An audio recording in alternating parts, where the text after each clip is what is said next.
Hello everyone and welcome back to another video here on the Lil'X YouTube channel. I know it's been a while, all these quarantine things going on, but I'm right back at you with some more content here. I want to first of all appreciate all my subscribers. Shout out to all of y'all. I know y'all have been waiting for more content, but here we go. Kicking it right off with the PSP 3000. Now, a quick history lesson for y'all if y'all are newbies here. The PSP 3000 was back in the day the best gaming system ever. Well, portable wise. Released about 2003, 2004, the first model year. Now, the PSP 3000, this model was released back in 2008. Now, imagine going back in time, 2008, and you're playing this. Now that for me brings back a lot of memories, and I hope it does for y'all. Now taking a quick look around the device, we have our X, square, triangle, circle button. PlayStation, you know, you're pretty familiar with that. Over here you have your side buttons and you have one analog stick. You don't have to like modern devices like the Switch and whatnot. We have a start, select, music. If you have headphones, that's kind of like an equalizer. Display brightness, microphone. This did support Skype. Now just think about it. In 2008, you know, Wi-Fi only and support Skype. You can Skype your friends wherever they are in the world. I believe you can even make calls using Skype to regular numbers. Continuing, you have a volume button, plus and down, and then you have our PlayStation logo, which has multiple functions around the system. You have two speakers on the front, stereo. You have your right trigger and your left trigger. This does not have two of them like we do in modern controllers. You have a saving light. This flashes whenever you're saving something or transferring files through the mini, not micro USB at the top. Over here we also have the Wi-Fi light, which in a previous update it used to flash every time it was sending and receiving data. Over here on the side we have our this card. Now this card, if y'all recognize it, this was a pretty expensive card to get. Now this 1 GB card would cost you like $30 just for 1 GB. And as you can see here, Sony Memory Stick Pro Duo. Now thankfully somebody figured it out and they actually sell ones that you could put like SD cards on the side. Unfortunately you can't with this one, but 1 GB was a lot back then. Just think about it. Closing it here, we have our slide, which only supports this card. It does not support any other type of card. Going to the back, at the top we have one more thing. Now you have these little two holes which are like attachments. So back in the day you could have like accessories. I believe you could have a camera here that plugged right in on top of here. You screw it in. You can play some sort of early AR mode type of functionality. I forgot the right side. We have our on and off switch, and you also have power and hold. Now hold is pretty interesting. Let's say you had your headphones plugged into the bottom, which I guess I did forget to mention that too. We have headphone and we have a like a microphone port. Now imagine you're plugging your headphones, you want to listen to music, just put it in your backpack. You put it on hold and then it's like it disables the button. So if you try to move the buttons, click something, it will not let you do that. So you just want to keep it in your backpack, listen to music. Back in the day on the bus, I guess. And then once we're ready to go back and interact with it, just flip it up a little bit, not all the way. Now you'll turn the system off and you're on your way. Now on the back here, we have pretty, what back then I'm guessing it was revolutionary. You have your UMD disc tray. Now as you can see here, if we pick in there, let me bring the light up, you see you have your little disc spinner there at the back. Now for this one, you had these UMDs, which I know right now, like the Switch and the Nintendo DS's, you use cards, but back in the day, you had this little disc. Along with this disc, of course, this was meant for entertainment, portable entertainment. You also got UMD video. Now, UMD video is just, again, looks just like the game. However, these were full movies. They also released TV shows. As long as other like extra content. As you can see here, you have multiple movies that you could buy and then just play them. Insert them into your PSP, watch them maybe on a long road trip. I know everybody now has like Netflix, YouTube that you could watch on the go, but this is what you had back then, you know. Good old DVDs for your PSP. Now to play a game, you just once again insert it on the back, closed it. It gives you a satisfying click, as you can hear. Just close it, and sometimes I would fidget with this. I would just be opening and closing. It's probably not healthy for the device, but you know, that's how you went. You were bored, and your battery died or something. Now, at the bottom here, you also have your charging port. Now, this did use proprietary charging port. You could charge it to the mini USB, but it had to be on, unfortunately. And then, so let's go ahead and flip it right on. Take a look at the OS back in 2008. Now, this has the latest update, which I have no idea when it was released. I know the community for the custom firmware, CFW, I believe is what they call it, where you could run emulators and whatnot, run custom skins through it, which you could also download them, and you know, you had some preloaded, as we can see here, if I can find it. There we go, themes. And then you could also like download certain type of themes to like the PlayStation Store, which I believe is still operational nowadays. Now you had your certain settings. Once again, software update through via Wi-Fi. I know it's nowadays we seem to get an update like what every month or so. Back in the day, they weren't so common. Digital comics. This supported digital comics that you could purchase online, and you could read them off of here. Unfortunately, I do not have the app downloaded, and I cannot download it since the Wi-Fi that I have is too new for this system. I've had a camera. Now, like I mentioned, you had your camera accessory that plugged in through the top, and you could take pictures.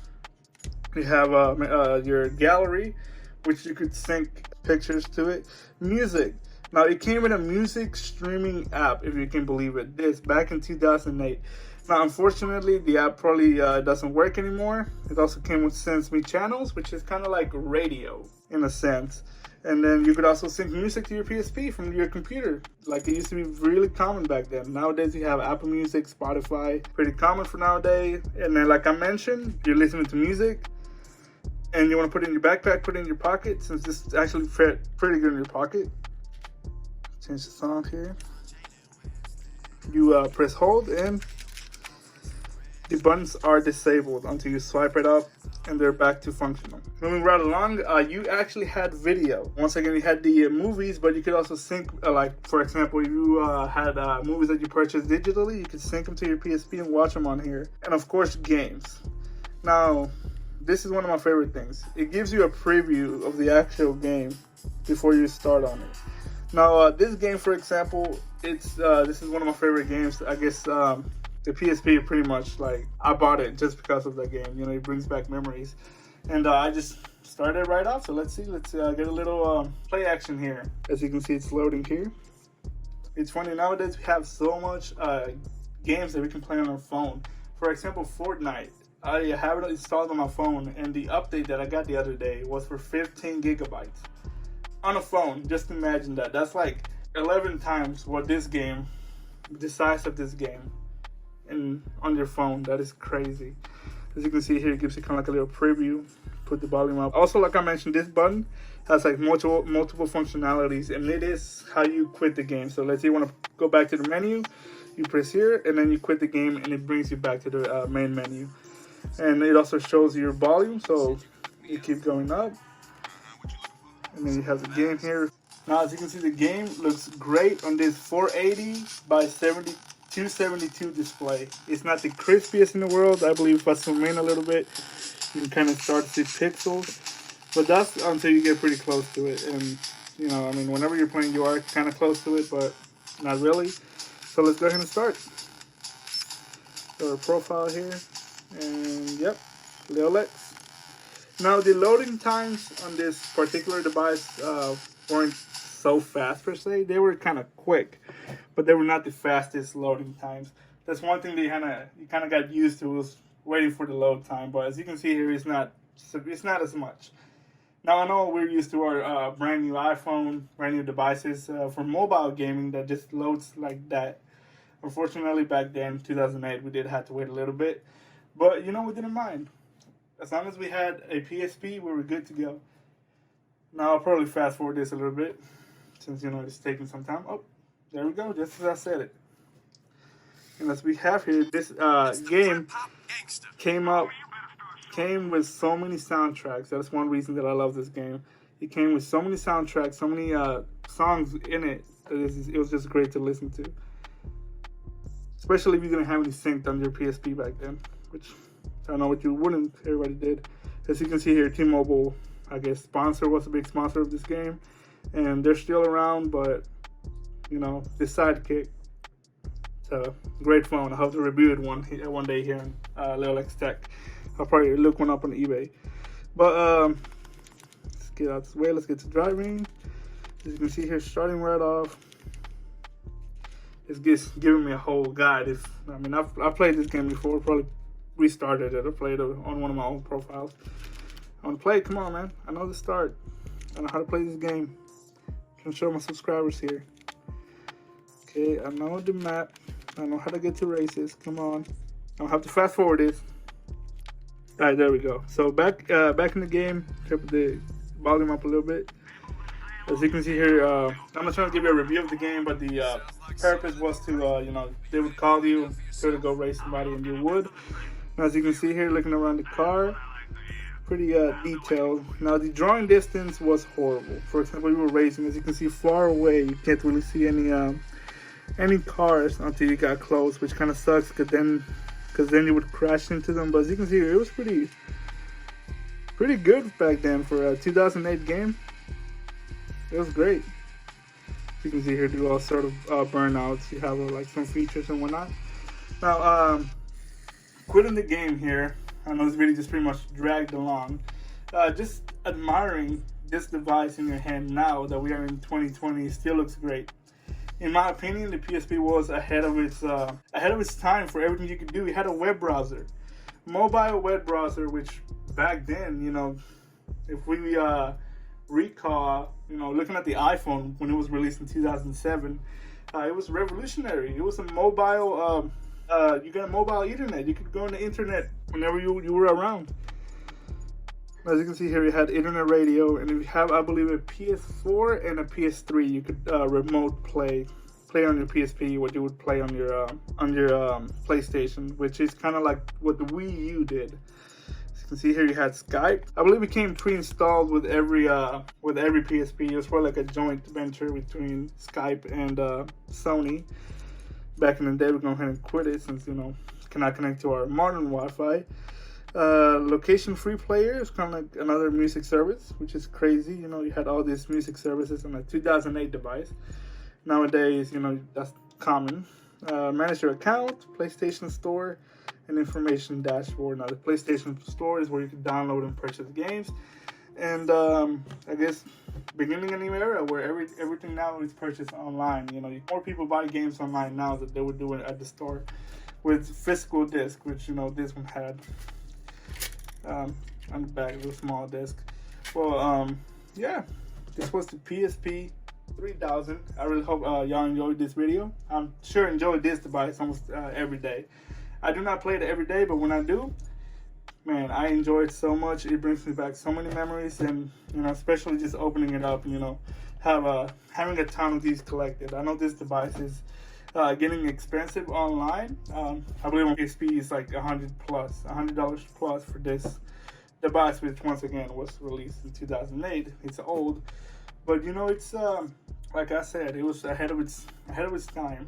And right now, having this, it just brings back so many memories. Well, there we go. I hope you enjoyed this video. If you haven't yet and you feel like you want to, please subscribe. We will have more reviews like this, like old classic tech. That's kind of what I like to review, because, you know, everybody reviews the modern tech, the new iPhones, new computers, new iPads, but going back and looking at tech from back then, it just brings back so many memories for a lot of people, including myself. Well, we got to the end of the video. If you want to, leave a like, and if you have any questions, or if you yourself enjoy your PSP still, please let me know in the comments below. Until the next video,